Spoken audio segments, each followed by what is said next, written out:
Alors, mon objectif pour les Jeux, c'est clairement la médaille d'or. Enfin, je m'entraîne pas pour autre chose. Donc, j'ai gagné l'or en 2008. En 2012, je m'étais fixé l'objectif de participer aux Jeux Olympiques et Paralympiques, ce qui, par rapport à mon potentiel, était possible. Sauf que j'ai eu pas mal de blessures, de nouveau.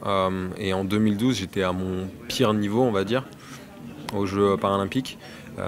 Et pour 3 cm, je ne gagne pas la médaille d'or en 100 longueur, alors que mon niveau réel était largement au-dessus, en toute possession de mes moyens. Normalement, la médaille d'or m'était promise, entre guillemets. Donc, ouais, clairement, la médaille d'or, c'est vraiment l'objectif. Et aujourd'hui, j'ai encore connu des blessures cette année.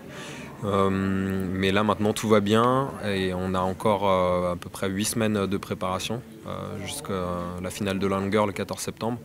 Donc là, je suis très confiant, très content d'être sélectionné. Je pense que c'est la première fois où j'ai ressenti autant de satisfaction de me sélectionner parce que j'ai eu pas mal de galères.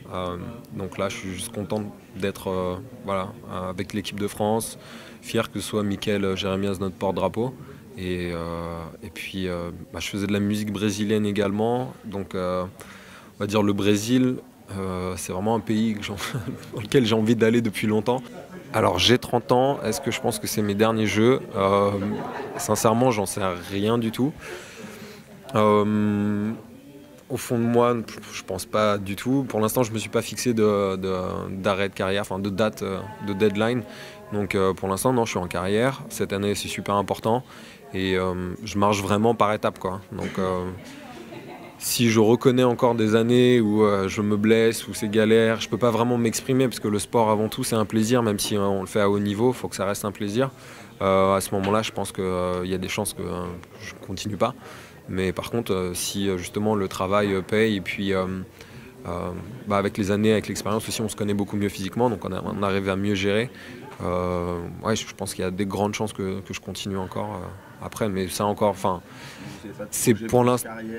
Si, j'ai plein de projets à côté de l'athlétisme, des projets que je vais commencer à mettre en œuvre, à lancer après les Jeux paralympiques de 2016. Mais dans tous les cas, tant qu'on est athlète et tant qu'on a la possibilité de pouvoir s'exprimer, moi j'ai pas encore réalisé mes objectifs que je me suis fixés. Je pense toujours être capable de sauter plus de 8 mètres. Je sais que c'est possible et je sais que j'en ai le potentiel. Donc pour moi, c'est d'aller au-delà de mes limites ou en tout cas réussir mes objectifs et puis me faire plaisir.